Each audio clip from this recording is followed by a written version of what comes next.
Here we're going to do a video on friction. This is just another type of force, and it's typically a contact force between two objects. If it's inside a fluid, it's like wind resistance, like when you're falling. That one we're not so interested in, except maybe a little bit conceptually, because that one is kind of hard to do mathematically, and it goes along with when you have a falling object and it reaches a terminal velocity. So like if you had, we'll just go ahead and do that first then. If we had a falling object and uh, this was its velocity as a function of time as it fell, it would speed up and at first, but as it got faster and faster, that force due to wind resistance would increase and increase and increase until it eventually would plateau over and stay the same, and that would be your terminal velocity. We're not going to do this mathematically. It gets kind of difficult. It matters what object you're looking at, what the shape of it is, and there's a whole lot of stuff that goes along with this. What we're more interested in here, you definitely should know about this terminal velocity, and that's inside a fluid. What we're interested is between two solids. So this is friction between solids, or between surfaces. Okay? And when that's what we're looking at, we have two different types of friction. We can have kinetic or dynamic friction, depends which way you see it, or dynamic friction. And this is the friction, you see the word kinetic, dynamic, you think things with motion. This is when there is slipping or sliding.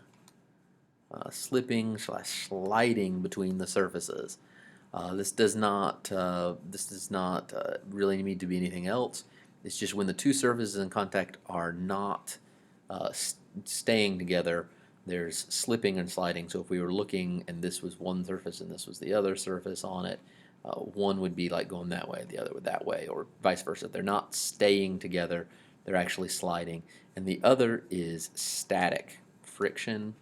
And this one sounds like there's no motion whatsoever, but you can actually have motion with static. So, for example, if you're sitting on a sled and the sled's being pulled and moving, but you're staying with the sled, then the friction between you and the sled is static because you're not sliding on it.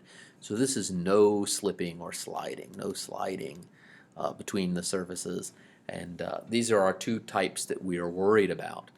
It turns out that if we were to start with an object, say we started with some box or something sitting on the floor, and we were to start applying a little bit of force, and it didn't slide, and we added a little more force, and a little more force, and a little more force, and we just keep adding force to it, and the whole time it doesn't slide, well then we're in this static friction zone, and if we were to graph that, well, in order for this object to not move, we must have a balance of forces.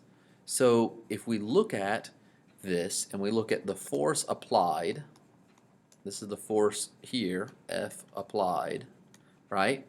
And we look at the actual friction force, which we're going to denote with a script F, or sometimes it could be a capital F with for a static, or dynamic, or F sub D, depending on what you're looking at. But friction force here. And as we increase this applied force and this object does not move, in other words, you've pushed on something, you don't push on it hard enough, we barely push on it, well then what's going to happen is that friction force is going to exactly match everything we do. It's going to exactly match so that the force applied is the same as the force of friction. So as we increase that, the friction force gets bigger and bigger and keeps matching it. Exactly the amount that you're matching it. The exact amount of the force that you're applying, so that these two just cancel out and it doesn't move. All right? So the friction force actually the static friction force actually increases as the applied force increases. But eventually, you keep going, you eventually reach a maximum, right? Right up here, you reach a static friction maximum, okay? and it's this maximum here at the top. This is where we're going to be able to do our calculations for it. Because if we pass this maximum, then the friction force can't keep up with our applied force anymore, and suddenly it starts to move. Okay? It'll start to move. So why would it happen? And basically, there's a certain amount of non-covalent forces between here. I mean, if we zoomed in, you'd probably see some jagged, rough surface on the table, even though it looked nice and smooth, and some other jagged, rough surface for the box as we looked along there. And as we pull, you could see how these little teeth, almost like little teeth, they would push up against each other, and it would offer a certain amount of resistance, but eventually that rough surfaces, that non-covalent attraction between these things would eventually not be strong enough to keep up with this, and it would start to actually move. And when it starts to actually move, we actually go into what is the kinetic or dynamic friction. It starts to slide. Now it starts to actually move and slide along. And at that point, something very interesting happens. The friction actually decreases. So it actually goes up here and does a maximum in static, and then it drops very abruptly. It'll drop off, and then it'll plateau. It'll plateau. So over here on this part, this was our static region. This was the static friction. But up here, after we break that static maximum, we end up in the kinetic or dynamic friction part. Right here, we're at plateaus, and as you keep applying more forces, it doesn't increase anymore. Now think about this. This actually drops. This tells us, if you look at this graph, which has been shown experimentally, it tells us that static friction max is greater than the dynamic friction.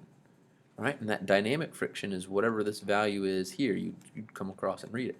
But you see that it's below that static friction max. And if you think about this, it's almost like once you get this moving, the way I kind of think of it is it skips across. Like, you ever seen a golf ball hit too hard across the hole? What happens? Here it is, here's the hole, and you hit the golf ball and it's going too fast, and it goes over and it just kind of skips across and keeps going and doesn't fall down in the hole. I feel like that's the case here. Like, you have this part here, it's down and it's tucked down behind here, but as you get this moving, it kind of moves up and goes over all the little spots where it would settle down into these little cracks and holes and jagged edges. And if you just keep it moving, it almost just kind of skips across the surface, and your resistance actually decreases. Do you imagine if this ball stopped inside the hole, it'd be a lot harder to get it back up out of the hole than to just keep it going across the hole. And it's the same thing here. It's harder to start something sliding than it is to keep it sliding. And you've probably noticed it. If you ever try to push something heavy, like a big heavy desk or a dresser or something, you push and push and push and push, and you have to push harder and harder and harder, and it doesn't move, but then suddenly it all of a sudden just jerks, and it just slides real fast away from you, and then it stops again because it scooted so fast it got away from you, and then you have to push hard again and get it started again. And you kind of do that where as you keep doing it, it keeps kind of just skipping along, and it'll move real quick, and it'll scoot and stop, and then you have to start it up again, and then it scoots and stops because it just suddenly that friction reduces and it slides away from you faster than you're ready. So just to kind of keep that in memory, this kinetic dynamic friction is less than this static maximum. Okay, so how do we go about actually calculating this? Well, it turns out that there's something called this coefficient of friction that goes along with this. And there can be a coefficient of friction for static and a coefficient of friction for dynamic or kinetic there. So we're going to have two types. So we're going to represent this with mu, and we'll have static version, and the mu static is going to be equal to this coefficient of static friction, is going to be equal to the static friction divided by the normal force. So for whatever the object is, and this should kind of make sense to you a little bit, the amount of actual friction, so if you're trying to push it this way, F push, the amount of friction that's trying to stop you here, static friction, is actually going to be proportional, right? If we actually go through and solve this, the static friction is then just mu static times the normal force is going to be proportional to the normal force. And the normal force is proportional to how much, it should make sense because it's a proportional, it's based on how hard these two surfaces are pushing on each other. How much is this box being pushing down onto the surface, and how much is the surface pushing back up on the box? So the heavier this is, the harder it is going to be to push. And then, so that affects this. And then this is a coefficient. So this is essentially, these coefficients of friction are material property. You could imagine if these were two really slick materials, like say this was a block of ice on another, like a frozen lake or something, then this is going to slide really easily, which makes this number even smaller. But if this was something like concrete and rubber, like what is between your tires and the road, then this is going to actually be a very big number. They're not going to slide very easily. So the two big things that affect this is, one, what is the normal force between the surface, which most times, unless you're on a inclined plane or you have other vertical forces or anything like that, other forces perpendicular to the surface, is going to be very close to or be based on what the weight of the object is. Not always. If you have any other perpendicular forces, perpendicular surface, then you know it affects that normal force. So it's based on the normal force, and then of course the actual object. So it's a material property. So this coefficient,